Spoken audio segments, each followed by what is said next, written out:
जो है किसी उसमें कार्टून में काम करिए तो ज़्यादा बेहतर लगेगा। नमस्कार, स्वागत है आप सभी का जो भी इंतज़ार कर रहे थे। और थोड़ा सा वही आपके जो डिटेल आ रही हैं उसी को थोड़ा सा देखने के चक्कर में थोड़ा सा समय आगे पीछे हुआ है, लेकिन खैर कोई नहीं। और मैं आप सबके बीच में लाइव हूँ और कुछ ज़रूरी बातों पर चर्चा के लिए और कुछ ज़रूरी बातें आप तक शेयर करने के लिए हम लोग चर्चा में आपके साथ जुड़ रहे हैं। तो आप सबसे गुजारिश है कि जल्दी जल्दी जुड़ जाएं और वीडियो को एक बार शेयर भी कर दें, जिससे अधिक से अधिक लोग जुड़ जाएं और बात उन तक पहुंचाई जा सके।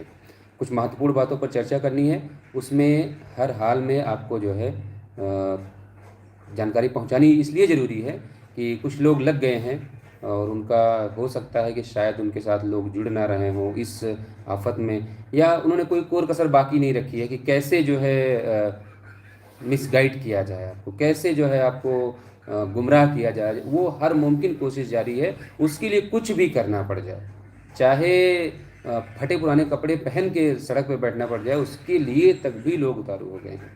इसलिए ऐसे लोगों के बारे में मैं ज़्यादा समय अपना व्यर्थ नहीं करना चाहता। कुछ आपके मुद्दे की बात है, उस मुद्दे को आप तक पहुंचाने के लिए मैं यहाँ पे लाइव जुड़ा हूँ।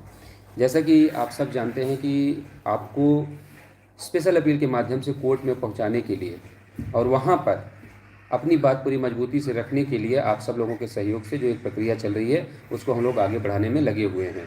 और कोशिश ये है कि अगली जो सुनवाई हो उसके पहले आपका वहाँ पे एक सीनियर हर हाल में उपस्थित होगा और वहाँ पे वो अपनी बात रखेगा। इसमें एक दूसरी जो बहुत ज़रूरी बात आ रही है, जिस पे मैं अपना मत साफ कर देना चाहता हूँ आपके सामने, जिससे किसी के मन में कोई संदेह ना रहे।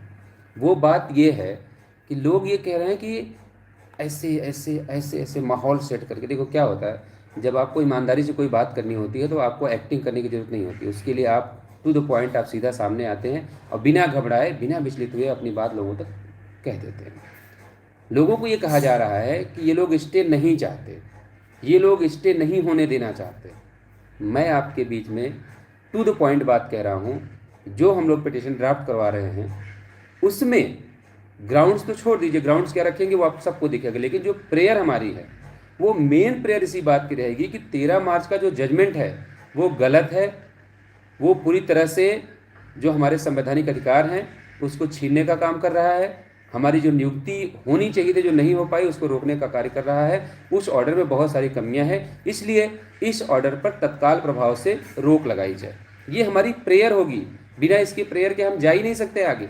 आपकी कोई याचिका ही स्टैंड नहीं होगी। आप अगर उस ऑर्डर के बारे में अच्छा अच्छा लिखेंगे, ये ऑर्डर हमारे लिए बहुत अच्छा है, तो जज कहेगा जब अच्छा है तो यहाँ क्यों आए हो। तो रही बात प्रेयर की, प्रेयर में तो हम लोग ये बात हर हाल में लिखेंगे कि 13 मार्च का जजमेंट जो है वो हमारा जो संवैधानिक राइट है उसका हनन हो रहा है, जो सरकार की बेसिक शिक्षा नियमावली है उसका वायलेशन कर रही है, उसको जो है महत्वहीन कर दे रही है।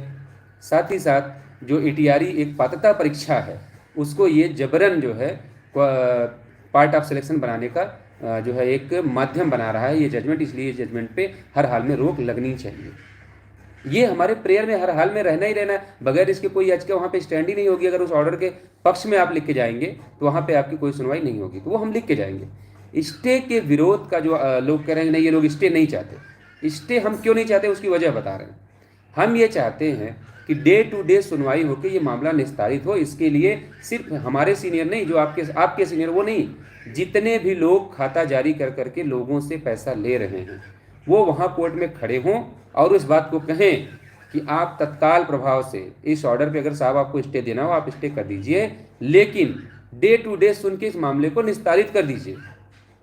ऐसा इसलिए नहीं किया जाएगा क्योंकि अगर ऐसा हो गया डे टू डे सुनवाई के लिए लग गया तो याची बनाने का समय कहाँ से मिलेगा, फिर लोगों से पैसा कैसे लिया जाएगा। इसलिए सीधी और साफ सुथरी बात है कि हम लोग स्टे का विरोध नहीं कर रहे हैं। हम ये कह रहे हैं कि आप कोर्ट में कहिए कि साहब स्टे देने से अच्छा है आप इसको डे टू डे सुनवाई करके निस्तारित कर दीजिए। 15 तारीख को अगर मुकदमा लगा है तो 16, 17, 18, 19, 20, 21, 22 जो भी रनिंग कोर्ट मिले उसमें सुन के आप इसको डिसाइड कर दीजिए। आप 4 बजे भी लगा दें, अगर आधे आधे घंटे भी हमको समय देंगे तो हम कम से कम अपनी बात वहाँ पे पूरी रख पाएंगे और इस मामले का निस्तारण हो जाएगा। क्योंकि साहब आगे छुट्टियाँ हैं और नया सत्र भी हमारा बर्बाद हो जाएगा और आगे चल के तमाम तरह की बातें ऐसी आती हैं कि बेंच बदल गई, ट्रांसफ़र हो गया, जजेस नहीं बैठे, ये सारी चीज़ें लगातार कोर्ट में चलती रहती है जो एक प्रक्रिया का हिस्सा है। तो स्टे की जो बात थी वो मैं आपके बीच में साफ साफ कह दे रहा हूँ कि हम लोग सिर्फ इतना चाहते हैं कि मैं आज सभी मुद्दों पे अपनी राय रख देना चाहता हूँ, और ये राय सिर्फ मेरी नहीं है, साथ में जितने भी संघर्ष कर रहे साथी हैं उन सब की ओपिनियन, उन सब की राय मैं आपके बीच में रख रहा हूँ। फैसला आपको करना है, मेरे लिए कोई मजबूरी नहीं है। मजबूरी इस बार इसलिए नहीं है क्योंकि मैं किसी अकाउंट में खातेदारक नहीं हूँ कि मुझे कोई ये कह देगा अगर ये लूट लिया, ये कर लिया, वो कर लिया। इन्हीं सब चीज़ों से मैं आज़ाद हूँ। आपका एक एक पैसा आपके 3 भाइयों के खाते में सुरक्षित है। जब तक वो कलम नहीं चलाएंगे उसमें से कोई 1 रुपया नहीं ले सकता। मेरी बात छोड़िए, आप अपना पैसा भी नहीं ले सकते वापस जब तक वो तीनों भाई उस पर सिग्नेचर नहीं करेंगे। पहली बात। दूसरी बात, जो अगर कोई कह रहा है कि वो एलिजिबल नहीं है तो उससे बड़ा बेवकूफ़ इस दुनिया में कोई है नहीं। खुद को बहुत बड़ा ज्ञानी समझता है। अगर आप इतना ज्ञानी समझते हो आपको, तो आओ किसी दिन बैठो इको गार्डन में सामने और पूरे प्रदेश के सामने लाइव कर लिया जाए जिन भाइयों को एलिजिबल नहीं बता रहे हो, एलिजिबल नहीं है। अगर वो तुमसे पीछे हो जाएं ज्ञान के मामले में, धैर्य के मामले में, संयम के मामले में, किसी भी उपलब्धि के मामले में अगर तुमसे कम हो जाए पैसे को छोड़ के, तो मैं मान लूँगा कि हाँ बहुत बड़े ज्ञानवान हो। तो ये बात उनके सामने नहीं होनी चाहिए। तो अब हमारे सामने जो मूल प्रश्न है वो ये है कि आपका सवाल था कि स्टे आप लोग नहीं चाहते, तो उसका जवाब ये है कि हम लोग स्टे इसलिए नहीं चाहते क्योंकि स्टे एक बार भारती पटेल में हुआ और वो स्टे खत्म हुआ 14 महीने बाद। सरकार हर बार यही कहती जब न्यायालय से स्टे है तो हम क्या कर पाएंगे, जब न्यायालय में स्टे है तो हम क्या कर पाएंगे। अभी अपने सवालों को थोड़ा सा रोक के रखिए, मैं सवाल भी आपके ले लूँगा, थोड़ा सा वक्त है अभी मेरे पास, तो हम लोग आराम से चर्चा कर लेंगे। पहले मैं एक बार जो भी सवाल उठ रहे हैं उन सवालों पे जवाब दे दिया जाए। तो स्टे हम लोग यही कह रहे हैं कि स्टे देने के बाद क्या होगा कि मामला बहुत लंबा फंसता चला जाएगा और लोगों को इस बीच में धन का माध्यम मिलता रहेगा। इतनी याचिकाएं चली जाएंगी, इतनी याचिकाएं चली जाएंगी कि एकदम बिल्कुल कूड़ा हो जाएगा, बंच मैटर खूब ढेर सारा हो जाएगा। तो जज भी उसको जल्दी छोड़ना नहीं चाहते कि भाई इतने लोगों से जुड़ा मसला है। हम अपने यही राजन राय साहब का मैं स्टेटमेंट बता रहा हूँ। जयदीप नारायण माथुर साहब बहस कर रहे थे, तो इन्होंने कहा कि साहब आप एक लाइन लिख दो तो हम काम कर दें। तो उन्होंने कहा कि आपके सर पे जो पत्थर आ रहा है उसको हमारी तरफ क्यों मोड़ रहे हो भाई, गलती आपने मानी, गलती आपने स्वीकारी, लिस्ट आप दोबारा बना रहे हो, 6800 लिस्ट आप लाए, तो आप बताओ ना कैसे करोगे, हम क्या करें उसमें, हम कुछ नहीं करेंगे, हम स्टे नहीं देंगे। मैं ये कह रहा हूँ कि अगर वो सारे वकील इस बात के लिए तैयार हो जाएं, और मैं जानता हूँ जितना मैं जस्टिस राजेंद्र साहब को जानता हूँ कि अगर सारे वकील, हमारे वकील और आप सबके जो, हमारे का मतलब जो आप सबके सहयोग से जो वकील किए जा रहे हैं, जो किया जा रहा है सीनियर, वो उसके अलावा जो खाते धारक हैं जिन्होंने भी खाता जारी किया है, वो सबके वकील अगर एक साथ खड़े होकर कह दें कि साहब हम इस मामले का निस्तारण चाहते हैं, तो मैं जस्टिस राजन राय साहब का जानता हूँ वो कह देंगे कि आप आज से ही शुरू करिए और हम इसको सुन के निस्तारित कर देंगे। लेकिन ऐसा लोग नहीं करेंगे, इसलिए नहीं करेंगे उनका व्यक्तिगत हित छुपा है। जितना लंबा मामला चलेगा उतने ज़्यादा याचियों की संख्या होगी, तो ये टारगेट पूरा नहीं होगा तो इस मामले में कोई बहस करवाएगा नहीं। हम लोगों का स्टैंड बिल्कुल साफ है, इसमें कोई संदेह किसी को नहीं होना चाहिए। हम स्टे इसलिए नहीं चाहते कि अगर स्टे हो गया तो मामला बहुत लंबा खींचेगा, और स्टे जैसे लोग कह रहे हैं ना कि अगर स्टे नहीं हुआ तो 6800 पूरी कैसे होगी और ये ऑर्डर प्रभावी रह जाएगा तो रिविजिट करना ही पड़ेगा। मैं ये कह रहा हूँ कि स्टे ना होने देने का मतलब हम लोग ये नहीं चाहते कि सुनवाई ना हो। हम ये कह रहे हैं कि जो रनिंग डेज बचे हैं, हमारा पहला प्रयास हो कि हम डे टू डे सुनवाई करके इसको निस्तारित करवा लें। अगर ऐसा नहीं हो पाता है फिर हम ये कह दें कि साहब अगर आप नहीं निस्तारित कर सकते फिर आप प्रक्रिया पर स्टेटस को या स्थगनादेश जो भी आप लगाना चाहें वो लगा दें, जिससे सरकार आधे अधूरे लोगों को नौकरी देकर भाग ना पाए। ये काम आप करने को तैयार हो, हम उसके लिए तैयार हैं, हम आपके साथ हैं इस मामले में। लेकिन पहली पहल जो कोर्ट में हो वो ये हो, क्योंकि राजन राय साहब कभी सुनवाई से भागते नहीं। अगर आप उनसे कह दो कि साहब आज हम इसको डिसाइड करवाना चाहते हैं, वो कहेंगे कि आज हम इसको डिसाइड कर देंगे, आप शुरू करिए बहस। इतने मेरिट के जज हैं वो, तो वो भागेंगे नहीं सुनवाई से, वो सुन के डिसाइड कर देंगे। तो स्टे का मुझे लगता है कि आपको जो आपका सवाल था उसका जवाब मैंने दे सॉरी असुविधा के लिए बीच में एक ज़रूरी फ़ोन था वो लेना आ गया, ठीक है। तो मेरा ये कहने का मतलब था कि जहाँ तक स्टे की बात है आपकी, तो स्टे पे मैं अपनी बात आपको बता दी कि हम लोग स्टे इसलिए नहीं चाहते। ना चाहने का ये मतलब है कि हम नहीं चाहते कि स्टे हो ही ना, हम ये चाहते हैं कि सारे वकीलों की एक पहली हो कि पहले तो आप इसको, हमारा प्रयास ये हो कि जो समर वैकेशन होनी है उस वैकेशन के पहले ही ये मामला सुन के जो है डिसाइड करवा दिया जाए। अगर नहीं डिसाइड हो पाता है उस प्रक्रिया में हर में, चूँकि जो जजमेंट का टाइम है 3 महीने का वो पूरा हो जाएगा 13 जून को, तो उसके पहले अगर स्थगनादेश नहीं रहेगा तो सरकार आगे बढ़ेगी। ये आप भी जानते हैं, हम लोग भी जानते हैं। तो हमारा पहला प्रयास हो कि गर्मी की छुट्टियों के पहले अगर ये मामला निस्तारित हो जाता है, हमें पहली पहल ये करनी चाहिए। अगर नहीं होती है तब दूसरी पहल ये करनी चाहिए कि ठीक है, आप सरकार अगर कहे कि हम कुछ नहीं करेंगे ठीक है, नहीं तो आप इसको स्टेटस को करके जाइए कम से कम, कि ये प्रक्रिया आधी अधूरी ना बढ़ा पाएँ। इस बात में हम लोगों को कोई आपत्ति नहीं है और इस बात को हम लोग कोर्ट में पूरी मजबूती से रखेंगे, लेकिन हमारी पहली कोशिश ये है कि ये मामला निस्तारित किया जाए। और दूसरा जो एक वाजिब सवाल आपका बनता है जिस पर चर्चा होनी ज़रूरी है, जैसे कुछ लोग कह रहे हैं कि वो कहाँ से शुरू किया था, 4000 या 4200 से आंकड़ा शुरू किया था, और वो घटते घटते जब उन्होंने देखा कि 4200 बोल के नुकसान कर लिया, अब तो याची मेरे पास आएंगे ही नहीं, तो फिर उन्होंने अपना थोड़ा सा नीचे डाउन किया, फिर कहा कि 3000, हाँ 4000 से 3000 पे, 3000 से 2000 पे, 2000 पे 1000 से, और मुझे पूरी उम्मीद है कि हो सकता है आने वाले कुछ दिनों में 100-200 पे भी बात आ जाए कि 100-200 लोगों का होगा, बाकी किसी का नहीं होगा। ठीक है। और उसमें एक चीज़ और जोड़ी गई कि ये लोग जो है मंत्री और अधिकारियों से मिलके कम सीटों पर नियुक्ति लेने की फिराक में हैं, इसलिए जाग जाओ, ऐसा कुछ कहा गया। ठीक है। तो उसके लिए मैं आपको एक उदाहरण बता रहा हूँ। कहने वाले लोग यहीं लखनऊ में हैं। होना तो ये चाहिए था कि वो लोग मंत्री से मिलते, अधिकारियों से मिलते और सार्वजनिक रूप से सबको बताते कि हाँ क्या चल रहा है विभाग में, लेकिन साक्ष्य एक नहीं देना है, प्रूफ एक देना नहीं है, एलिगेशन 1000 लगाने हैं। उसकी सिर्फ और सिर्फ एकमात्र वजह है क्योंकि पैसा, याची नहीं मिल रहे हैं, लोग जुड़ नहीं रहे हैं, लोगों ने पहचान लिया है कि वास्तव में नुकसान कहाँ हो रहा है हमारा, और कहाँ हम खड़े होंगे तो हमारा भला हो सकता है, कहाँ नौकरी मिल सकती है। मैं बहुत कुछ नहीं कहना चाहता, मैं सिर्फ इतना कहता हूँ कि अगर जिसको इस बात में शक हो, और लोगों को गुमराह करने से बेहतर है कि आप खुद पहल करिए, आप लोगों को मत बताइए, आप जाइए वहाँ अधिकारियों से मिलिए, मंत्री जी से मिलिए, और जो वास्तविक स्थिति है उसको ला के जो है आप लोगों के सामने रखिए। तो अगर वो वहाँ से निकाल के ले आएंगे, क्योंकि वहाँ से उनको कुछ मिलना नहीं, क्योंकि हम लोग जहाँ भी जाते हैं जो भी बात करते हैं पूरे 800 की करते हैं, तो उनको कोई साक्ष्य मिलना नहीं है, कोई उनसे ये बात बोलेगा नहीं, तो उनको सिर्फ और सिर्फ लाइव आके लोगों को गुमराह करना। अब थोड़ा सा और आगे बढ़ जाते हैं हम लोग। इस समय एक मुहिम चलाई जा रही है कि हमको सुप्रीम कोर्ट जाना चाहिए।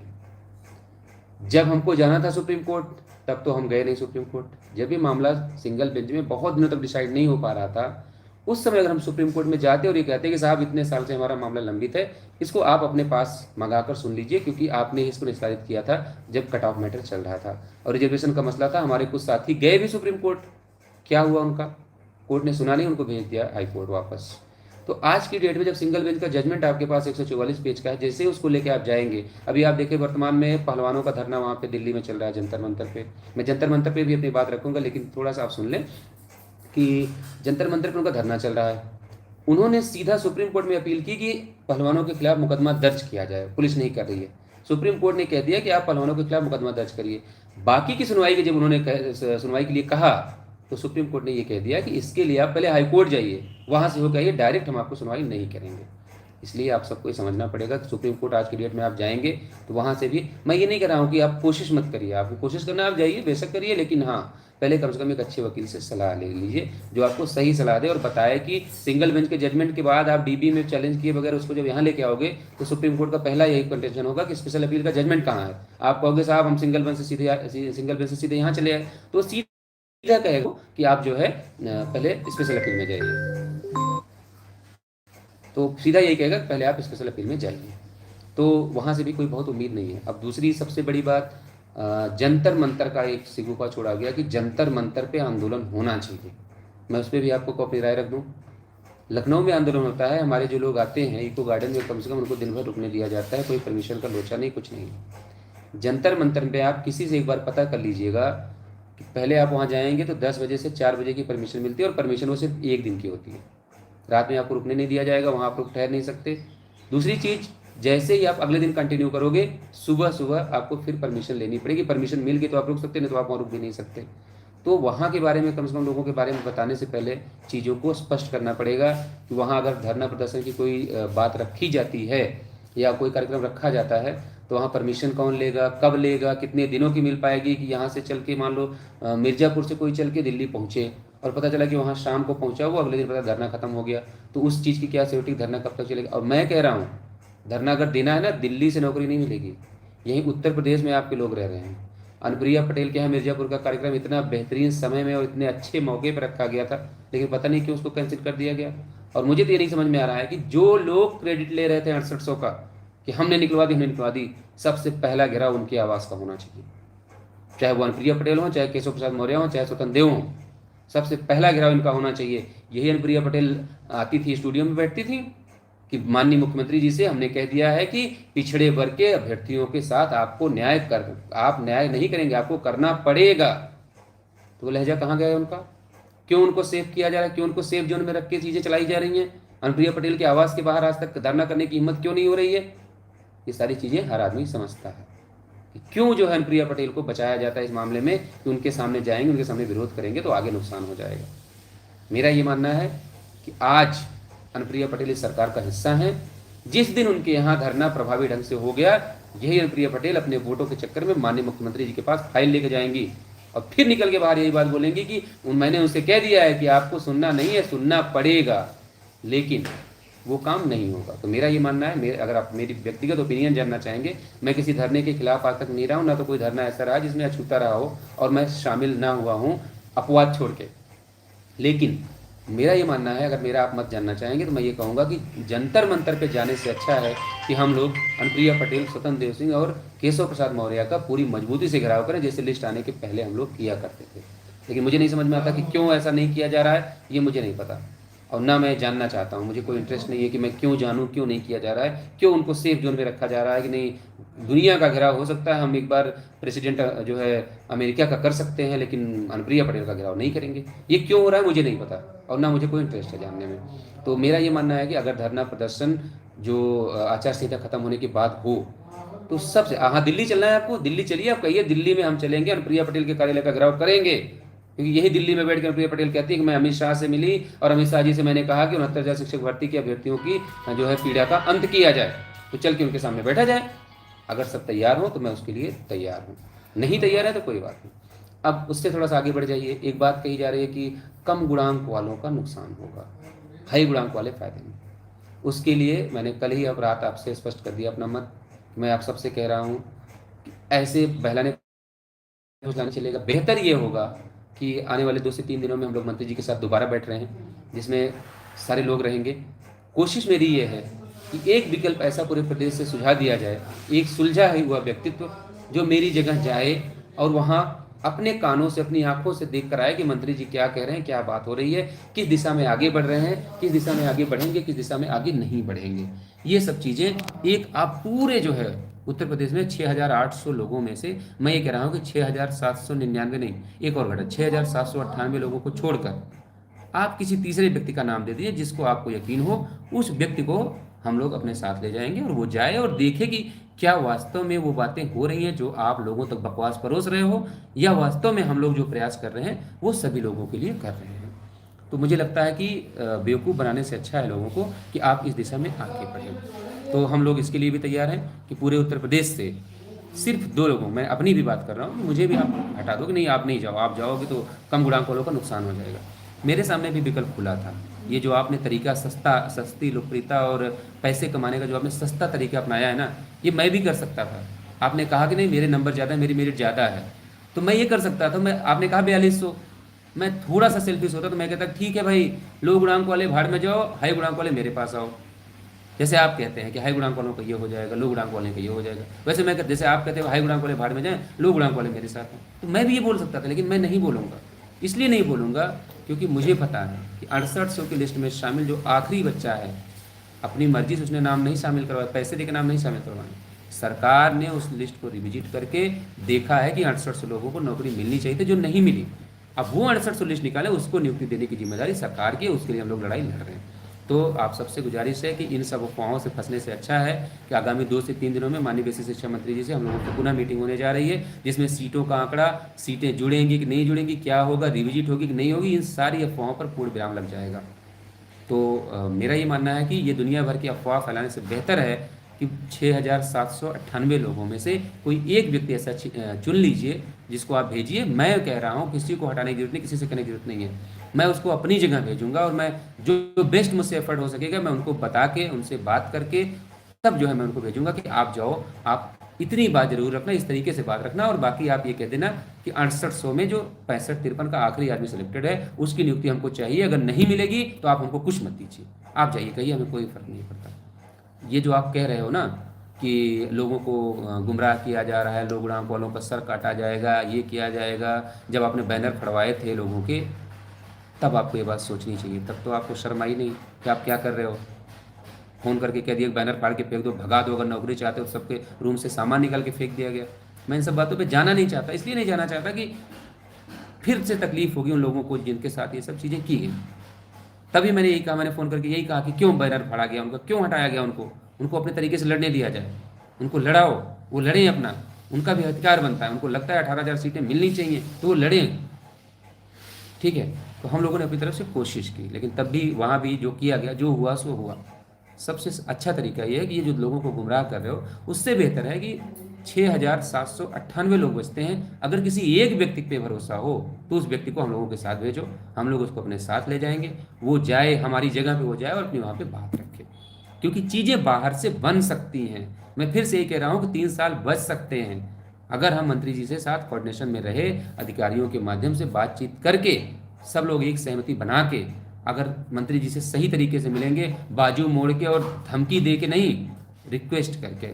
जब भी कुछ मांगा जाता है ना तो हाथ फैला के मांगा जाता है, ऐसे हाथ करके, ऐसे ऐसे ऐसे करके नहीं मांगा जाता। तो अगर हम लोग जिस रास्ते बढ़ रहे हैं उस रास्ते अगर आप सहयोग करना चाहते हैं तो 6,798 लोगों का विकल्प है, जो सुलझे लोग हों, अच्छे लोग हों, उनमें से कोई एक आदमी आप दे दो, उसको हम लोग ले जाएंगे और वहाँ पे जाकर अपनी बात रखें। मुझे जाने का शौक नहीं चढ़ा डेलीगेशन में, बहुत डेलीगेशन हो गया मेरा, ठीक है। आज हम इस रास्ते पे हैं जहाँ से ये मामला कोर्ट के बाहर सुलझ सकता है, और लगभग लगभग 90% चीज़ें फाइनलाइज्ड हैं। 10% जो मंत्री जी का ओपिनियन, यानी सीटें जोड़ने की जो बात है, उस पर मंत्री जी और अधिकारियों की एक मीटिंग बाकी है कि उसमें डिसाइड होना है कि सीटें कितनी निकल के आ रही हैं, क्या इतनी सीटें निकल के आ जाएंगी कि 6800 का पूरा भला हो सकता है, ठीक है। तो वो चीज़ें जब फाइनलाइज हो जाएंगी तो तभी कोई चीज़ आगे बढ़ेगी। आप इस भ्रम में न रहिए कि कोई कम सीटें दे देगा तो हम लोग कहेंगे हाँ ठीक है ठीक है, इतने में हमारा हो जा रहा है। हम अपनी तरफ से कोशिश ये कर रहे हैं कि किसी भी तरीके से अगर इतनी सीटें निकल के आ जाएं कि हमारा बाहर से प्रयास सफल हो सकता है, तो हमें उस बाहर के प्रयास में हर हाल में प्रयास करना चाहिए। तो ये प्रयास लगातार उन लोगों के द्वारा भी जारी रहना चाहिए जो जल्द नियुक्ति चाहते हैं। जो नहीं चाहते, जिनको लगता है इंटरनेशनल कोर्ट तक जाएंगे, उनके लिए मैं ये बात नहीं कह रहा हूँ, ठीक है। तो मुझे लगता है कि अगर कुछ छूटा हो तो आप लोग अवगत कराएं, उस मुद्दे पर भी हम लोग चर्चा कर लेते हैं, क्योंकि आज थोड़ा सा समय है मेरे पास, आज के बाद जल्दी समय नहीं मिलेगा। तो चलिए आप लोग अपने अपने सवाल पूछिए, तो एक एक सवाल पे जो है हम लोग अपनी बात रखते हैं। कोशिश करिए कि थोड़ा सा जल्दी करें, क्योंकि वीडियो भी लंबा हो जाता है। और बाहर से जल्द नियुक्ति ले लो, कोर्ट बंद। देखिए, मैं ये नहीं कह रहा हूँ कि कोर्ट बंद हो जाए। देखिए, मैं ये भी नहीं चाहता कि कोई ऐसा काम हो जाए कि बाद में ये हो जाए, करिए यार अगर ऐसा हुआ होता तो ऐसा होता। नहीं, मैं ये कह रहा हूँ जितने दिन हमारे कोर्ट का रास्ता खुला है, उसमें हम इतना कर सकते हैं कि हम जज साहब से ये प्रेयर, अब मैं ये जानता हूँ, जितना मैं जस्टिस राजन राय साहब को जानता हूँ, कि अगर सारे वकील खड़े होकर इस बात को करें साहब इसको आप डिसाइड करिए, हम सारे लोग चाहते हैं कि डिसाइड हो, ये मामला उनके लिए 2 दिन का है, 3 दिन का है, 4 दिन का, लेकिन 5वें दिन का नहीं है। जितने मेरिट के जज हैं, वो जो बातें वकीलों को नहीं याद रहती वो जज साहब याद करा देते हैं, इतने जो है एक्सपर्ट जज हैं वो रिजर्वेशन के मामले के। तो मेरा ये मानना है कि हमारा पहला प्रयास ये होना चाहिए। दूसरा प्रयास ये होना चाहिए कि अगर नहीं हो तो कोर्ट बंद होने के पहले वहाँ से हमको कम से कम स्टेटस को का आदेश मिलना चाहिए। सरकार को ये डायरेक्शन हो कि आप यथास्थिति बरकरार रखेंगे, इस 1 महीने में कोई डेवलपमेंट आप नहीं करेंगे। जैसे जब अपना वो काम था 60-65 का मामला चल रहा था, तो उस समय जस्टिस पंकज जायसवाल साहब थे, जब वहाँ पे उपेंद्र मिश्रा साहब खड़े हुए और उन्होंने कहा कि साहब हमारे जो शिक्षा मित्र हैं उनका सब कुछ बेकार हो जाएगा, 1 महीने की ही बात है, आप स्टेटस को कर दीजिए। तो उस समय ये जजमेंट हुआ था कि स्टेटस को कर दिया जाए, बाद में हम इसको सुनवाई करेंगे। तो फिर आपका ये मामला जुलाई में भी कंटिन्यू रहा था। तो मेरा ये मानना है कि हमारा पहला प्रयास हो कि ये मामला स्टे की तरफ बढ़ने से बेहतर है कि 4 दिन में 5 दिन में निस्तारित हो जाए। अगर नहीं हो पाता है फिर स्टे के लिए हम लोग स्टेटस को या स्टे की जो भी बात हो वहाँ सारे लोग एक सुर में एक सहमति से इस बात को करें। लेकिन 4-5 दिन में अगर सुनवाई होकर मामला निस्तारित हो जाता है तो उससे बेहतर कुछ नहीं होता है। और दूसरी बात, अभी तक हम लोग जो कहा जा रहा है कि 20 तारीख टाला गया, 25 टाला गया, 30 टाला गया, ये जानबूझ कर ये इसलिए नहीं टाला जा रहा है, ये इसलिए टाला जा रहा था, इसलिए किया जा रहा था कि शायद सरकार उन सभी चीज़ों को समझे कि 6800 देने में उसकी भलाई है, और उस दिशा में हम लोग आगे बढ़ भी रहे हैं, उस दिशा में हम लोग प्रयास भी कर रहे हैं। मैंने कहा कि माननीय मंत्री जी इस बार आ जाएंगे, 2 से 3 दिन में जो भी होगी चीज़ें वो निकल के सामने भी आ जाएंगी। लेकिन हम लोग स्टे सिर्फ इस वजह से नहीं चाहते कि भारती पटेल के स्टे के बाद 14 महीने में क्या परिणाम आया वो हमारे आप सबके सामने है। ठीक है, तो इसलिए हम लोग स्टे के लिए जो है कम प्रयास कर रहे थे कि पहला प्रयास हमारा ये हो कि लगातार डे टू डे सुनवाई हो कि मामला निस्तारित हो। नहीं हो पाता है तो फिर तो स्टे या स्टेटस को में जाना ही जाना है, और वो उसके लिए सब लोग एक साथ प्रयास करेंगे। ठीक है, और भी जो सवाल हो वो भी आप लोग पूछते जाएं। हाँ, एडवोकेट कौन है इसको लेके बहुत ज़्यादा परेशान ना हो, ये नाम आप सबके सामने आ जाएगा। थोड़ा सा अभी चीज़ों को हम लोग सिस्टम से कर लें, उनके पास फाइल भेजी गई है, वो देख रहे हैं, और जैसे ही वो अपनी तरफ से डन करेंगे, उनको टोकन मनी पकड़ाने के बाद आपके आपके सामने जो है एडवोकेट का नाम होगा। और निराश नहीं करेंगे हम लोग, एडवोकेट ऐसा ला रहे हैं कि जो थोड़ा सा आपके फेवर के हों, तो उन सब चीज़ों पर हम लोग प्रयास कर रहे हैं। हाँ, याची कब तक बन सकते हैं श्वेता? हाँ देखिए, याची के लिए हमने कल ही बता दिया था, मैं दोबारा कर देता हूँ कि कल 6 तारीख है, और 6 तारीख के बाद जो है ये प्रक्रिया पूरी तरह से बंद हो जाएगी, क्योंकि 6 तारीख के बाद फिर हम आपको 7 तारीख को पीडीएफ भेजेंगे, आप उसको पूरा दिन वेरीफाई करेंगे, वो काम होगा। फिर 8 तारीख को जब आप जो कुछ कमियाँ होंगी वो संशोधन होगा। 9 तारीख को हम उसको फाइनल कर लेंगे, उसको फिर कोर्ट के काम में उसको जहाँ जोड़ना है वहाँ जोड़ेंगे। फिर इस प्रक्रिया को आगे बढ़ा के हमको जल्दी से जल्द इसको फाइल भी करना है, जिससे 15 तारीख के पहले वहाँ पे हमारा वकील आ जाए। ठीक है, और सचिन चौहान फुल पेड हो, बिल्कुल इसीलिए प्रयास है कि एक वकील हमारा ऐसा हो जो फुल पेड हर हाल में हो, और ऐसा वकील हो कि जो हर डेट पे वहाँ पर उपस्थित हो, पूरी ईमानदारी से अपनी बात रखे। ऐसा ना हो पिछली बार की तरह कि रोज़ जो है पैसा मांगना पड़े, ऐसा कोई काम ना हो। ठीक है,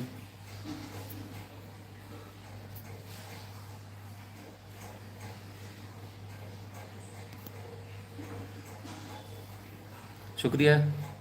जिनको लग रहा है कि नहीं हम लोग कुछ मेहनत कर रहे हैं, और जिनको नहीं लगता वो जो है उनके लिए भी, उनको भी शुक्रिया, क्योंकि आपसे थोड़ी सी हिम्मत ये मिलती है ना कि नहीं आप चाहते हैं कि हम थोड़ी सी और मेहनत करें। ठीक है, वो भी करेंगे हम लोग। धरना कब होगा, एक बड़ा ज़रूरी सवाल। मेरा ये मानना है कि धरना जब भी हो, देखिए अभी तो आचार संहिता लगी, तो आचार संहिता में धरना करने का कोई मतलब नहीं है, फालतू का बवाल बढ़ाने से कोई मतलब नहीं है, उसका निगेटिव इम्पैक्ट ही जाता है। ये लगता है कि आप किसी एजेंडे पे काम कर रहे हैं, इसीलिए जो है आप लोग बार बार ये धरना प्रदर्शन और इन सब चीज़ों में आगे बढ़ना चाहते हैं। तो आचार संहिता के बाद जो है धरने की कोई डेट डिसाइड की जाएगी, लेकिन उम्मीद करिए कि शायद इसकी ज़रूरत ही ना पड़े। कोशिश ये हम लोग कर रहे हैं कि ज़रूरत ना पड़े, क्योंकि बहुत धरने कर लिए गए 4 साल में, और जो लोग धरने को अपनी बखौती समझते हैं, जब उन्होंने लखनऊ की धरती पर कदम भी नहीं रखा था, तब हम लोगों ने 5-5, 6-6 हज़ार लोगों की संख्या लेकर उससे सतीश द्विवेदी को बापू भवन और बीपीआईबी गेस्ट हाउस में बैठा के मीटिंग भी कर लिया था। तो ये कोई ना कहे, ये कोई ना सिखाए कि बतख के बच्चे को कि तैरना कैसे है, तैरा कैसे जाता है, तो ये बेफजूल की बातें हैं। ये जो है अपने आप को सुप्रीम बताने की एक कोशिश है, इसमें कोई दम नहीं है। आंसर की में 10 दिन का टाइम मिला। देखिए आंसर की में जुलाई का भी टाइम मिला है, तो आप ये मत भूलिए कि सरकार उसी जब सिंगल बेंच के बहुत सारे जजमेंट हो जाते हैं ना, तो सरकार उस पर आगे बढ़ती है जिसमें उसको ज़्यादा फ़ायदा दिखता है, तो उसका फ़ायदा जुलाई वाले जजमेंट में है। तो उसे 10 ऑर्डर होंगे तब भी वो जो है जुलाई वाला जजमेंट दिखा के निकल लेगी कि हमको देखिए जो 10 जुलाई तक, जुलाई के पहले हफ्ते का टाइम मिला है, तब तक हम जो है प्रक्रिया को करेंगे, तो कोई जज कुछ करेगा भी नहीं उस पर। ठीक है,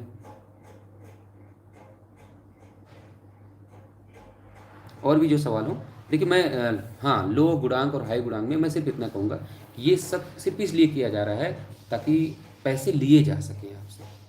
सारी कोशिश इसी बात की है कि किसी भी तरीके से, मैं तो कह रहा हूँ कल ये भी हो सकता है कि फटे कपड़े पहन के कोई रोड पे भी बैठ सकता है कि लाओ मुझे दो, वो भी स्थिति आ सकती है, इसमें कोई बड़ी बात नहीं होगी। मैं जानता हूँ कि लोग पैसे के लिए किसी भी स्तर पर उतर जाएंगे, कुछ भी करना पड़े, लेकिन बस पैसे आने चाहिए। देखिए डेलीगेशन में, विशाल भाई, डेलीगेशन में जाने ना जाने की बात नहीं है, बात यह है कि नौकरी मिलनी चाहिए। नौकरी मिले, कोई डेलीगेशन में जाए। मैं तो कह रहा हूँ, मैंने कहा ना 6,798 लोगों में से एक सुलझा आदमी जिसको आप भेज सकते हो आप भेजो।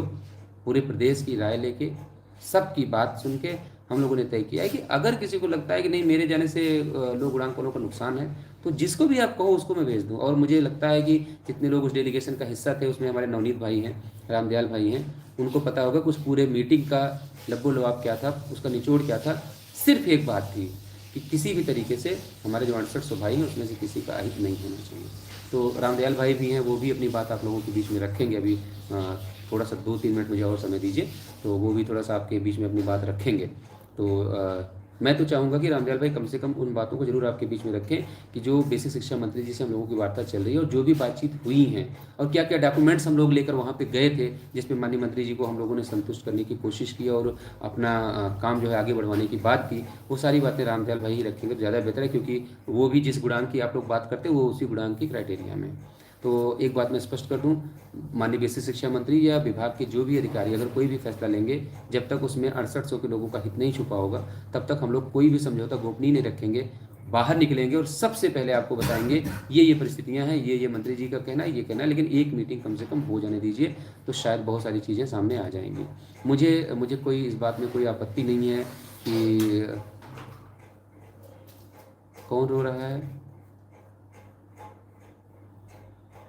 देखिए, मैं इन सब बातों पे नहीं कह सकता कि लोग खुद तय करते हैं कि कौन काम कर रहा है, कौन नहीं कर रहा है, कौन झूठ बोल के लोगों को गुमराह कर रहा है, कौन वास्तव में लखनऊ में रह के मेहनत कर रहा है, कौन जो है रूम पे बैठा है। वो सारी चीज़ें सबको पता चलती हैं, वो सब देखते हैं, इसमें प्रमाण की ज़रूरत नहीं होती। ये इतने सारे जो लोग आप लोग जुड़ रहे हैं, ये यकीन है, ये भरोसा ही है, ये कमाया है हम लोगों ने, ये हम लोगों ने करके दिखाया, इतनी मेहनत की है यहाँ पे और इतनी भाग दौड़। जब से ऑर्डर आया है 27 तारीख के धरने के बाद से लगातार हम लोग भाग दौड़ कर रहे हैं, लोगों से मिल रहे हैं, मंत्री जी से जितनी भी बुराइयां थी उनको हम लोगों ने समेटने का काम किया।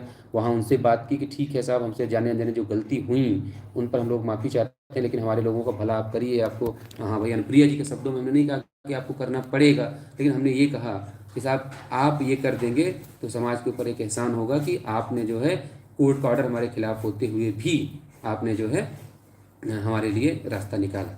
तो माननीय मंत्री जी का उस पर साफ कहना था, ये जो रास्ते आप बता रहे हैं इसके सहारे अगर हमें इतनी सीटें मिल जाएं कि हम नुकसान की भरपाई कर सकते हैं, तो हम लोग इस दिशा में हर हाल में बढ़ेंगे।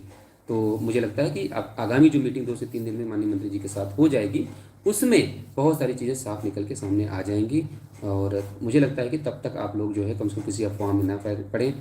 मैंने कहा कि मेरे सामने भी रास्ता था, मैं भी चाहता तो व्यक्तिगत अकाउंट जारी करके हाई गुणांक वालों को अपने साथ जोड़ता, कहते तक ठीक है भाई 4200 कह रहा है अगला, 4200 मेरे साथ आओ, तुमको तो नौकरी चाहिए ना, 4200 को नौकरी चाहिए, तो 4200 बड़ा होता है कि 1300 बड़ा होता है, सबको समझ में आ जाता है। हमारे शेड्यूल कास्ट के नवनीत भाई हैं, बिल्कुल बॉटम पे हैं, एकदम नीचे से, वो साथ रहे, वो डेलीगेशन का हिस्सा रहे। और मैं तो बताऊं, सबसे बड़ी बात मुझे ताज्जुब इस बात का होता है जब कोई ये कहता है कि वो इको गार्डन में बैठे लोग जो है वो एलिजिबल नहीं हैं या उनको ढंग का कुछ जानकारी नहीं है। मैं ये कह रहा हूँ कि सब बीएससी एमएससी हैं और रामदयाल भाई हमारे राष्ट्रपति से सम्मानित किए गए हैं। अगर वो पीछे बैठ के हमारी बात सुन लेते, इसका मतलब नहीं है कि हमसे ज्ञान के मामले में वो कमज़ोर हैं। वो इसलिए सुनते हैं कि उनको ये लगता है कि नहीं, हमारी ये जिम्मेदारी है कि जो हमारे लिए लड़ रहा है हम उसके साथ खड़े हैं, उसके पीछे खड़े हों, उसको मजबूत करें। ठीक है। और जिसने 4200 की सीटों की हवा बनाई वो सब जानते हैं भाई, उसमें कुछ कहने की जरूरत नहीं संजय भाई, सब लोग जानते हैं। 4200, 4042 से शुरू हुआ, घट के आंकड़ा 1000-2000 पे आया है। हो सकता है कि वो 500 भी कर दिया जाए कि जब 500 कर देंगे तो उसके नीचे वाले तो कम से कम हमारे साथ, उसके तो मैक्सिमम लोग हमारे साथ जुड़ जाएंगे। तो मेरा ये मानना है कि अगर हम बातचीत के क्रम में हैं, जो बातचीत हो रही है, अगर उस पर किसी को संदेह है तो 6798 लोगों का विकल्प खुला है। सारी जिद मैं बताऊं आपको, ये सारी चीज़ें जो की जा रही हैं वो इसलिए की जा रही हैं, पहले नंबर पे है पैसा, दूसरा इस बात की चोट, इस बात की तकलीफ कि मुझे डेलीगेशन में क्यों नहीं ले जाया गया। देखिए मैं आपको बताऊं, डेलीगेशन में हम उस आदमी को कतई नहीं ले जा सकते जिस आदमी को बात करने का मैनर ना हो, जो आदमी चीज़ों को सुलझाने की बजाय उलझाने वाला हो। ऐसे किसी व्यक्ति के साथ मैं तो डेलीगेशन में नहीं जाऊँगा। और मैं अगर जिसको लगता है नहीं नहीं मैं जाना चाहता हूँ, मैं महत्वाकांक्षी हूँ, मैं ज़रूर जाऊँगा, तो मैं आपसे कह रहा हूँ 6798 लोगों में से किसी एक को भेज दो, मैं उसको अपनी जगह पे भेज दूंगा। लेकिन मेरी कोई वहाँ पे मजबूरी नहीं है कि जाना ही जाना है, ऐसा कुछ कहीं लिखा नहीं है। और ना मैं अगर डेलीगेशन में नहीं जाऊँगा तो मैं अपना अकाउंट भी अलग नहीं जारी करूँगा या अलग से जो है लॉबी खड़ी करूँगा, ये सब काम नहीं करूँगा। मैं डेलीगेशन में नहीं भी जाऊँगा तब भी आपके बीच में ऐसे ही रहूँगा जैसे आज हूँ। ठीक है। सतीश गुप्ता, सोशल मीडिया पे हम सब काफ़ी दिन से इनएक्टिव हो गए हैं, उन पर भी ध्यान दीजिए मंत्री। देखिए अभी आचार संहिता चल रही थी, अभी आप बहुत सारी चीज़ें चाहकर भी नहीं कर सकते। देखिए सभ्य भाषा में अपनी तकलीफ माननीय बेसिक शिक्षा मंत्री जी तक पहुँचाते रहें, ट्विटर का सहारा लें क्योंकि ट्विटर वो खुद चलाते हैं। बहुत सारे लोग कहेंगे अगर ये मंत्री के बस का कुछ नहीं है, तो जो ये कह रहे हैं ये वही लोग हैं जो लोग कुछ नहीं जानते सिस्टम के बारे में, या उनको ये लगता है कि ऐसा बोल के वो अपना जो है अकाउंट में थोड़ा सा बैलेंस बढ़ा सकते हैं। अच्छा, एक बात का जवाब आप लोग भी भेजिएगा, मैं चाहता हूँ कि इस पर हर आदमी अपनी राय दे। अगर मैंने भी अपना व्यक्तिगत अकाउंट जारी कर लिया होता तो क्या मेरे साथ लोग नहीं जुड़ते? तब भी जुड़ते, जैसे सबके साथ जुड़ रहे वैसे मेरे साथ भी जुड़ते। लेकिन उसमें नुकसान किसका था? नुकसान तो आप लोगों का था ना। क्या बचता आपके पास? सबकी तरह मेरे पास भी पैसा होता। जैसे अभी आप देखो जितने लोगों के अकाउंट जारी हुए हैं, सिर्फ आपकी टीम को छोड़ के बाकी सारे लोग उत्तर कुंजी में याची हैं, सबके एक नंबर बढ़ेंगे। और जब भी उत्तर कुंजी पे फैसला, वो सारे लोग पैसा और नौकरी लेकर निकल जाएंगे। आपके पास क्या बचे? जैसे लोगों को डराया जा रहा है ना कि लोग गुणांक वालों झेल जाओगे, तुम्हारे पास क्या बचेगा? तो उससे कहिए कि कम से कम हमारे पास, हमारे लोगों के पास जो बिल्कुल बॉटम रन, उनके पास अगर उत्तर कुंजी में कुछ हो भी जाता है तो उनके पास इतना पैसा होगा, उनके पास वकील होगा, उनके पास, उनके हाथ में सारी चीज़ें होंगी। लेकिन तुमको जो पैसा दे रहे हैं वो कल तुम खा जाओगे और भाग जाओगे, और हमारा मुकदमा लोहा सिंह पटेल बना के छोड़ चले जाओगे। लोहा सिंह पटेल, मैं किसी व्यक्ति का नाम नहीं ले रहा हूँ, जो पिटीशन वहाँ पर ड्राफ्ट हुई है। वो नाम लेने लायक थोड़ा सा लोग हो तो उनके लिए उनका नाम लेना चाहिए। मैं उस व्यक्ति का नहीं, याचिका का नाम ले रहा हूँ, जो याचिका वहाँ पर फाइल हुई थी सबसे पहले, और जो लोगों ने फाइल की। ठीक है, तो मेरा ये मानना है कि हम लोगों को इस दिशा में आगे बढ़ना चाहिए कि एक दूसरे की टांग खिंचाई से बेहतर है कि जो आरोप हम एक दूसरे पे लगा रहे हैं उसमें कुछ ना कुछ प्रामाणिकता होनी चाहिए, कोई ना कोई साक्ष्य होना चाहिए। और कोई अगर कह दे कि कौआ हमारा कान ले गया, तो हम कौए के पीछे दौड़ने से बेहतर एक बार अपना हम कान चेक कर लें है कि नहीं है। तो अगर है तो हमें नहीं दौड़ना चाहिए। और कान ये है कि हम कम से कम कहें कि जो बातें आप कह रहे हो उसका एटलीस्ट एक साक्ष्य तो आपको देना पड़ेगा। हम क्यों आपकी बात मान लें कि लोग गुणांक है गुणांक में आप क्यों बांटना चाहते हो? ये भी तो हो सकता है, ये भी बातें तो हो सकती हैं। महेंद्र कुमार ने भाई 5 सितंबर के नाम पर जो 20 लाख आया था वो पैसा से वकील करो।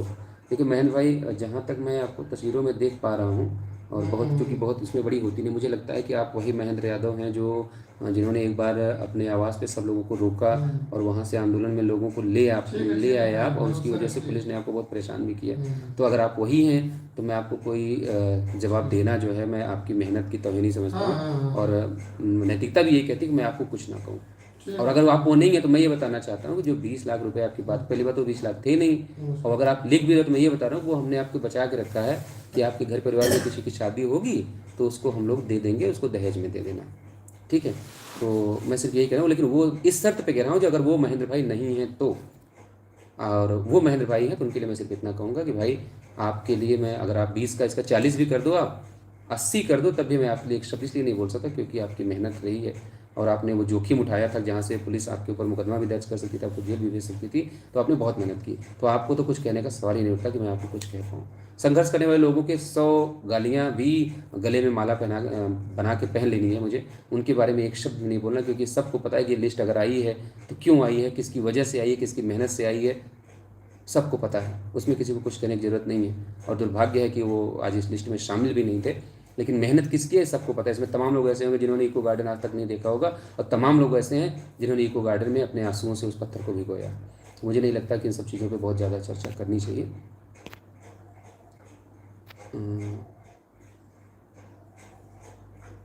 दीपक भाई, दमदारी के साथ लड़ने का क्या मतलब है भाई? चीज़ों को आप ये सोचो, 10 दुकानें खोली गई, अब जब ग्राहक नहीं आ रहे हैं तो लोगों को ये फैलाया जा रहा है कि कम गुणांक वालों जाग जाओ, नहीं तो तुम्हारे साथ ये कर दिया जाएगा, वो कर दिया जाएगा। भाई एक स्टैंड तो रखो, सुप्रीम कोर्ट चलो, और क्या बोलते हैं, जंतर मंतर चलो। मैं तो कह रहा हूँ कि इतना दूर क्यों जा रहे हो? सीधा यही लखनऊ में आवास है अनुप्रिया पटेल का आवास, यही कार्यालय है उनका। सबको बुला लो, चल के बैठा जाए कि अनुप्रिया दीदी, क्या इस सरकार में आपकी इतनी हैसियत नहीं है कि आप हमारे 5 लोगों को लेके, 2 लोगों को लेके मुख्यमंत्री जी से नहीं मिल सकती? या तो कह दें कि नहीं, हमारी हैसियत ये नहीं है, हम सिर्फ समाज की डीलर हैं, डील करते हैं उनके हितों का, और बैकवर्ड के नाम पे राजनीति करते हैं, और उनका जो है हक अधिकार नहीं दिला सकते, सिर्फ टीवी पर बोलने भर की हमारी हैसियत है। इतना बोलते हैं वो, फिर हम लोग उठ जाएंगे, नहीं जाएंगे उनके यहाँ। लेकिन वो क्यों किया जा रहा है, क्यों नहीं? अनुप्रिया जी से मिलने में, उनके यहाँ जाने में क्या समस्या है? कौन रोक देता है कि नहीं, अनुप्रिया पटेल के यहाँ कोई बवाल नहीं होना चाहिए? ये बात तो समाज को तय करनी पड़ेगी। मुझे नहीं लगता कि इस बारे में बहुत ज़्यादा चर्चा करने की आवश्यकता है। ठीक है, डीसी क्लासे लिख रहे हैं सबको साथ मिलाने का प्रयास करो भाई। हाँ, संडे को मीटिंग रखी है हम लोगों ने, सारे लोग एक साथ आ जाए। मैंने कहा कि यहाँ पे कोई शर्त नहीं है, सिर्फ इतनी सी एक बात है, एक गुजारिश, एक रिक्वेस्ट है सबसे कि जितने भी खातेधारक हैं अभी तक, जितने भी अपने आप को कहते हैं कि मैं समाज के लिए लड़ रहा हूँ, लो गुणांक वाले के लिए लड़ रहा हूँ, अभी तक हाई गुणांक वाला कोई निकल के नहीं आया, ये बड़ी अच्छी खबर है। जो ये कह दे कि नहीं नहीं, मैं हाई गुणांक वालों तुम्हारा मसीहा हूँ, तुम्हारे लिए लड़ रहा हूँ, कम से कम इतनी गनीमत है कि कोई ये निकल के नहीं आया। और आपको शुक्रगुजार होना चाहिए ऐसे लोगों का कि वो नहीं निकल के आ रहे हैं। और शेड्यूल कास्ट के लोगों का मैं तो सबसे ज़्यादा आभारी हूँ उनका, कि आपकी जागरूकता को, और मैं 100 सलाम ठोकता हूँ भाई। इतने जागरूक हैं आप लोग भी चाहते तो जैसे ओबीसी में बाजारें खुली हैं, आप लोग भी चाहते तो 3-4 टीमें आसानी से बना सकते थे। भाई यहाँ 6,000 में 6 दुकानें खुली हैं, तो 1,000 में आपकी कम से कम तो एक दुकान तो बनती ही थी। लेकिन मैं शुक्रगुजार हूँ आप सबका कि कम से कम आप लोगों ने इतना भरोसा जताया।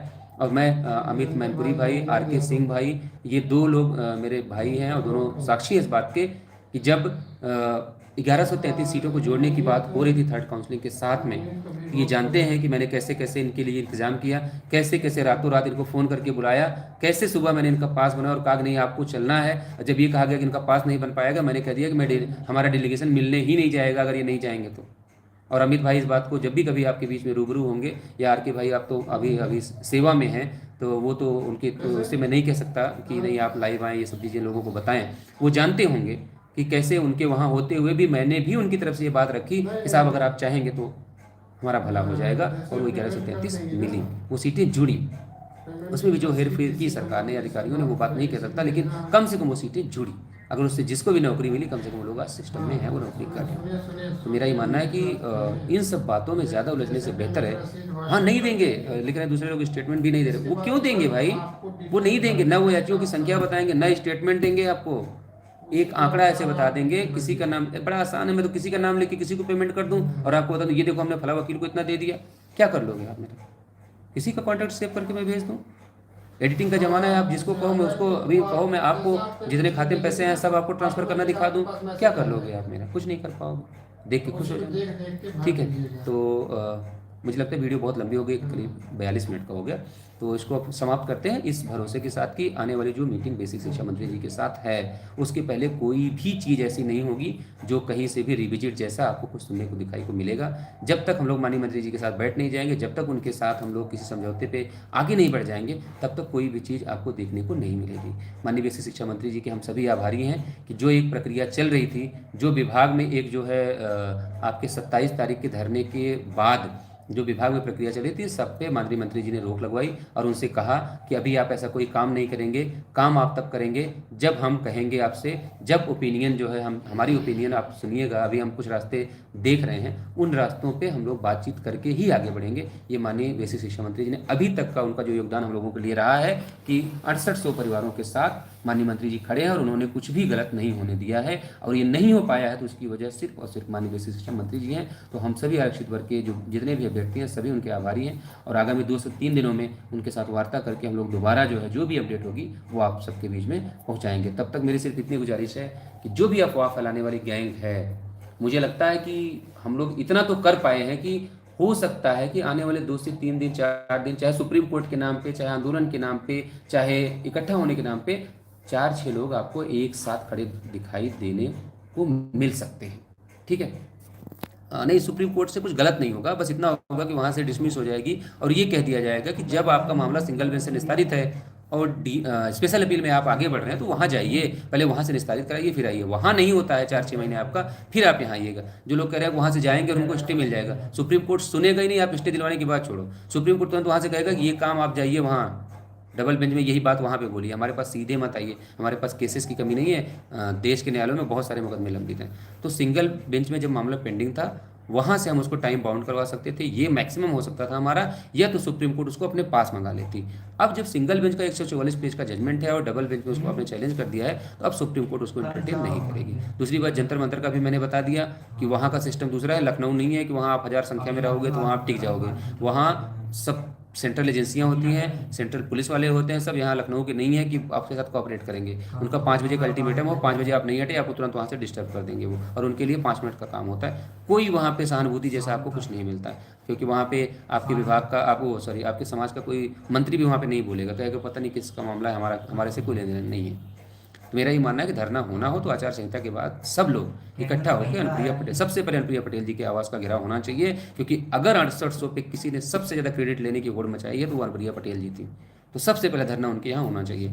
उसके लिए जो कोई पहल करेगा हम सभी लोग उसका साथ देंगे, उसके साथ खड़े होंगे। नहीं भी पहल करेगा तो हम लोग खुद पहल करेंगे और बहुत जल्द उस पर निर्णय लेकर, जैसे ही इधर ये सब कोर्ट के कामों से फ्री होंगे, उसके बाद जैसे ही जो है क्या बोलते हैं कोर्ट की छुट्टियां होंगी, उस बीच में हम लोग धरने के लिए भी पूरा दबाव बना के और अनुप्रिया पटेल जी की आवाज़ का घेराव का काम करेंगे और उनको मजबूर करेंगे इस बात पे कि वो हमारी बात लेकर जाएं। प्रमोद भाई लिख रहे हैं कि मिट्ठू भैया हमारी बात का जवाब दे दो, विजय भैया जवाब दे दो। अच्छा प्रमोद भाई, ये बात अपनी दीदी से आप पूछिएगा, वो आपको बेहतर जवाब दे पाएंगी। और मुझे नहीं लगता कि ये बात मुझे बोलनी चाहिए, लेकिन मुझे किसी ने जानकारी दी है कि वो इस भर्ती में है, तो आप उनसे एक बार पूछिएगा, वो बताएंगे आपको मुझसे क्या सुनना चाहते हैं, मैं आपको क्या बता सकता हूँ। तो जो हमारा जो इसमें शिक्षक भर्ती में हमारी बहन जो अप्लाइड है, जो यहाँ पे सिलेक्ट है, मैं उस बहन से कहूँगा कि वो जो है बोले, आपके बोलने का कोई मतलब नहीं है। ठीक है, आपको जवाब मैं क्यों दूँ, आप अभ्यर्थी ही नहीं हैं। तो अपनी बहन से पूछिएगा, वो जो हमारी बहन है और आपके परिवार का हिस्सा, उनसे पूछिएगा, वो आपको बेहतर बता पाएंगे। ठीक है, तो रामदयाल भाई हैं 2 मिनट, वो भी अपनी बात रखेंगे। और वीडियो बहुत लंबा होता चला जा रहा है, शुक्रिया। मैं सिर्फ इतना कहूँगा कि आपको हर हाल में किसी भी मैटर में, भाई मैं देखिए, मैं इन सब बातों पे नहीं जाना चाहता, मैं सिर्फ इतना कह रहा हूँ कि आपको सिर्फ इतना ध्यान रखना है कि किसी भी बहकावे में नहीं आना है। कहीं भी कोई भी सूची ऐसी जारी नहीं होने जा रही है जिसमें किसी अधिक गुणांक का फायदा और लोक गुणांक का नुकसान है। माननीय बेसिक शिक्षा मंत्री, जिसे बड़ा विभाग में कोई नहीं, उन्होंने कह दिया है। अभी हाल में हमारे कुछ लोग वहाँ पे मिलने गए अलीगढ़ में, जहाँ उन्होंने साफ साफ कहा कि हम 6800 के लिए कोई रास्ता निकालेंगे, अगर निकलेगा तभी कोई करेंगे, नहीं तो कोर्ट के भरोसे बैठेंगे। तो किसी को इस बात में कोई संदेह नहीं होना चाहिए। फिर आगे कभी, अभी फिलहाल रामदयाल भाई जो इंतजार कर रहे हैं, आप उनसे बात करें। सभी साथियों को नमस्कार। ये रख लीजिए।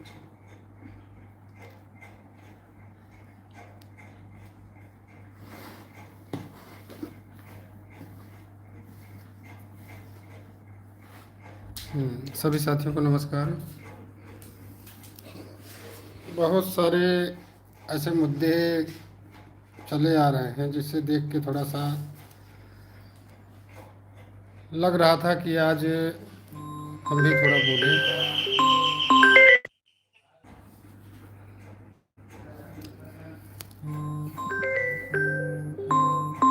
बार बार लोग फोन कर रहे हैं, तो वही मुद्दा, जैसे आप विश्वास रखिए, मैं जाऊंगा, अभी उनको शिक्षा मंत्री जी को आने दीजिए, आप मुझ पे भरोसा रखिए। अगर ये लोग कुछ भी गलत मुझे लगेगा तो मैं आपके सामने उस चीज़ को रखूँगा, घबराइए मत। मेरा भी गुणांक 65-67 है, क्योंकि उन्होंने जब उस दिन बात करने गए थे तो उन्होंने बोला था कि जो आप रास्ता दिखा रहे हैं उस रास्ते पे हम लोग एक बार अधिकारियों से बैठ के बात कर लें कि ये सारी चीज़ें जो बता रहे हो, अगर ऐसा हो जाता है तो हमें कोई दिक्कत नहीं है, लेकिन 6800 पूरी होना चाहिए, ये उनका साफ इंटेंशन था। और उसमें क्या नाम है, वो जो एक लोक सेवा आयोग की थी, सहायक अध्यापक प्रशिक्षित स्नातक भर्ती 2018, उसको लेटर भी दिखाए क्योंकि उन्होंने किया था, तो उससे भी सहमत दिखे। अब वो जो समय निकल गया, अब ये समय आने वाला है कि हम उनसे कैसे मिलें, उस चीज़ पे वार्ता करें कि जो हमने आपसे बोला था कि सर ये रास्ता बनना चाहिए, तो उस रास्ते पे क्या हुआ, इस चीज़ वहाँ तक आप इंतज़ार कर लीजिए। जैसे आते हैं, जैसे वो कुछ बोलेंगे, हम लोग आप लोगों को सूचित करूँगा, खाली मुझ पर भरोसा रखिए। अगर मुझे भी, जैसे आप बोल रहे हैं कि इतने सीटें लेके चले जाएंगे, इतनी लेके चले जाएंगे, अगर ले जाएंगे तो मेरा भी नहीं होगा, ये श्योर है। और मुझे नहीं लगता कि नौकरी की चाहत अगर सबसे ज़्यादा तो मुझे है, अगर ना होती तो मैं भी घर में जाके बैठ जाता। तो आप सभी लोगों से निवेदन है कि थोड़ा सा इंतज़ार कर लीजिए, और शिक्षा मंत्री का हम लोगों को भी इंतज़ार है। और जैसे वो आते हैं हम लोग मिलने जाएंगे और इस चीज़ पे पूछेंगे, जो ये पूरा सिस्टम उड़ रहा है कि इतने सीटों पर रिपीट हो रही है, मैं पूछूंगा, मैं सीधे पूछूंगा कि जो ये सब चीज़ें उड़ रही हैं आखिर हो क्या रहा है, क्या ये सच है। अगर मुझे 1% भी गड़बड़ लगा तो मैं पूरे प्रदेश से आह्वान करूंगा कि मेरे साथ गलत हो रहा है, मेरे भाइयों के साथ गलत हो रहा है।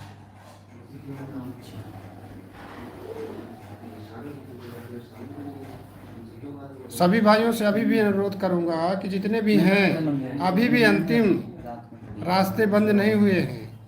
आप सभी लोग एक साथ आ जाइए, मैं निवेदन कर रहा हूँ, एक साथ आइए, एक साथ लड़ लीजिए। आने वाली 15 तारीख उसमें सब लोग एक साथ लड़िए। 6800 सीटों को बचाना है, सिर्फ अपना स्वार्थ देखना है, अपनी सीट लेके चले जाना है, तो आप मत आइएगा। ये एक लोक उड़ान का निवेदन है, रिक्वेस्ट है, हाथ जोड़ के विनती है। आप एक साथ आइए, मैं कहता हूँ मेरा साथ मत दीजिए, आप यहाँ आइए, सब लोग एक साथ हो जाइए। एक साथ अगर मिल गए तो मुझे नहीं लगता कि आपकी नियुक्ति कोई रोक सकता है, क्योंकि ये परिस्थितियां ऐसी गुजर रही हैं। जो सिंगल बेंच का आर्डर आया है, किसी को 1% भी उम्मीद ऐसी नहीं थी कि ऐसा आर्डर आएगा। ऐसा आर्डर आया जैसे पूरा लिख के छाप के दे दिया वो जज साहब को, और उन्होंने सीधे ऑर्डर कर दिया। तो इस चीज़ से बचिए, अभी भी निवेदन कर रहा हूँ सभी भाइयों को।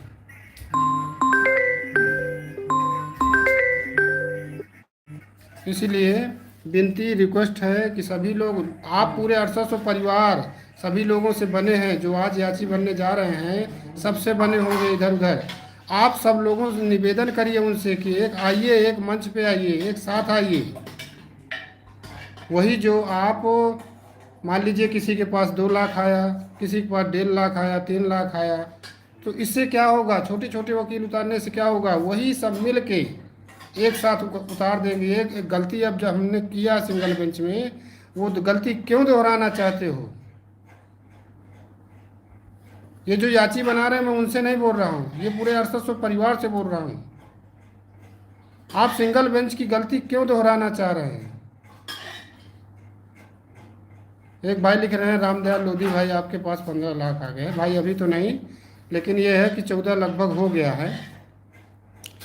और मैं सभी से निवेदन करूंगा कि जो भी साथ दीजिए भाई का, विश्वास करिए। और संभवतः कल तक आप आइए हमारे साथ, और संडे को बुलाया भी गया है, आइए सलाह दीजिए आगे क्या करना है, क्या नहीं करना है, कौन सा वकील, कैसा वकील करना है, कैसा वकील नहीं करना है। हम लोग देख भी लिए हैं वकील, आपके सामने वो नाम भी रखे जाएंगे। बस आप आइए सभी लोग, और विश्वास रखिए, और अच्छे से लड़वा जाएगा। 2 वकील अच्छे से आ जाएंगे। हाँ भाई श्योर, इस बार कोई वो नहीं होगा। इस बार जब हम पहला पेमेंट देंगे तो पूरा फुल पेड का पेमेंट ही देंगे। कोई दोबारा ये नहीं है कि फिर दोबारा मांगे, ये सब वो पिछले बार दोहराना नहीं है। लाइव में बोल भी रामदयाल जो फोन करें ना करें। भैया निवेदन है, थोड़ा सा लाइव चल रहा है, फ़ोन मत करें, इसके बाद कर लेंगे। भाई कौशल किशोर भाई, विश्वास रखिए, अगर आपने पैसा दिया है, उतने पैसे से अगर मेरी ज़िंदगी चल जाए तो ठीक है, मैं आपके पैसे लेके चला जाऊंगा। जो आप बोल रहे हैं कि रुपए की चमक में मत खो जाना भाई, मैं तो कहता हूँ उसी दिन बोला था कि मुझे सिर्फ नौकरी चाहिए। अगर मुझे 50 लाख भी मिल जाएंगे, क्या मेरी 50 लाख से ज़िंदगी चल जाएगी? जहाँ मुझे उस नौकरी से कम 2 करोड़ मिलेंगे और समाज में मेरा सम्मान होगा।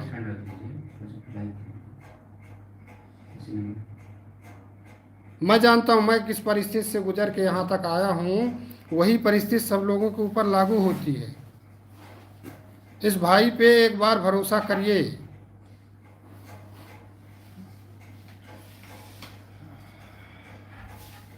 देखिए आप भाई, मैं अमरेन को 8,500 जानता हूँ, तभी मैं उनसे याची नहीं बन रहा हूँ। देखिए वो आपका मत है नहीं भाई, वो कौशल किशोर मूर्ख नहीं है, अपना भाई है। आप उसको मूर्ख नहीं कह सकते हो। अगर उन्होंने कुछ कमेंट कर दिया, उन्होंने सही कहा है, क्योंकि लोगों ने ये कई बार चोटें खा के यहाँ तक आए हैं, इसलिए उनका कहना लाजमी है। लेकिन आप भरोसा करिए, एक बार बस एक बार मंत्री जी को आ जाने दीजिए, उनसे मिलने दीजिए। जो ये सारी स्थिति चल रही है कि कम गुणांक, हाई गुणांक, ये हो जाएगा, वो हो जाएगा, सारी स्थिति मैं साफ कर दूंगा। मैं उनसे डायरेक्ट बोलूँगा ये सब चीज़ें उड़ रही हैं, क्यों उड़ रही हैं, आखिर आप करना क्या चाह रहे हैं। मैं उनके पास संदेश भी छोड़ाऊंगा कि अगर 800 नहीं तो कुछ भी नहीं। जबकि उनका भी यही कहना है। मैं उस दिन कुछ नहीं, मेरे आंस आ गए थे। मैं उस दिन जब बात कर रहा था, उन्होंने कहा घबराइए मत, आप ये बताइए कि 800 पूरी कैसे होंगी, क्योंकि एटीआरई जो उन्होंने किया है उससे सब कोई जानता है, कोई भी हो नुकसान होना तय है। अब कितने का है ये किसी को नहीं पता।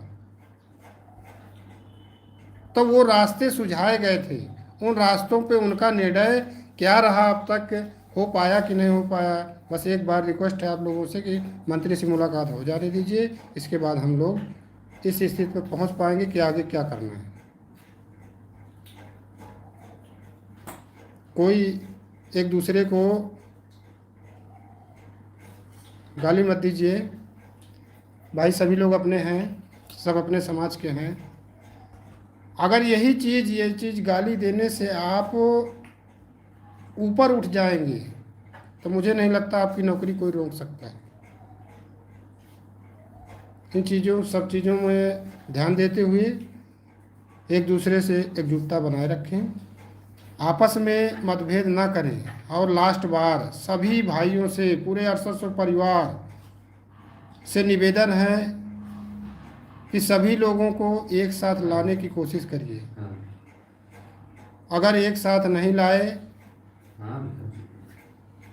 तो कुछ हम लोगों को परेशानी हो सकती है, क्योंकि जो दूसरा वर्ग है वो आपका लाभ उठा रहा है सिर्फ इसी का,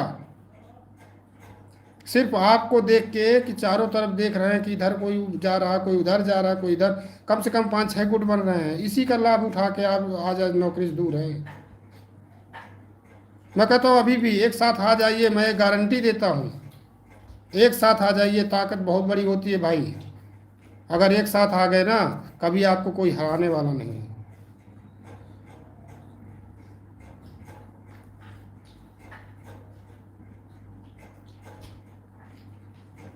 इस भर्ती में सभी चंदा चंदा खेलना है। ठीक है भाई, आपका कहना ठीक है, लेकिन आपने चंदा किस वजह से, आज मुझे, मैं अपनी बात कर रहा हूँ, किस वजह से दिया है कि कुछ भाई करेगा तो ये वादा रखिए मैं करूँगा, अगर ना करूँ यहीं इको गार्डन में मिलूँगा, अगर ना करूँ तो यहीं आइएगा, जो करना हो करिएगा मेरे साथ, मुझे स्वीकार रहेगा। लेकिन एक बात भरोसा करिए, बहुत देर हो गई है और अभी तक मैं खाना भी नहीं खा पाया, क्योंकि सारे लोगों के फ़ोन उठाना, कम से कम 1300-1400 लोगों का फ़ोन उठाना रोज़ आ रहे हैं, और बहुत सारी चीज़ें हैं। लोगों को अभी तक ये भी नहीं पता एटीआरई होती क्या है, डीबी होती क्या है। एटीआरई रोल नंबर और रजिस्ट्रेशन नंबर पूछते हैं कि भैया क्या डालना है। अगर यही सब लोग आंदोलन में आ जाते तो आज ये स्थिति न होती। तो सभी लोग धैर्य रखिए, एक बार शिक्षा मंत्री जी से मिल लेने दीजिए, इसके बाद आगे चीज़ें बढ़ेंगी। धन्यवाद साथियों।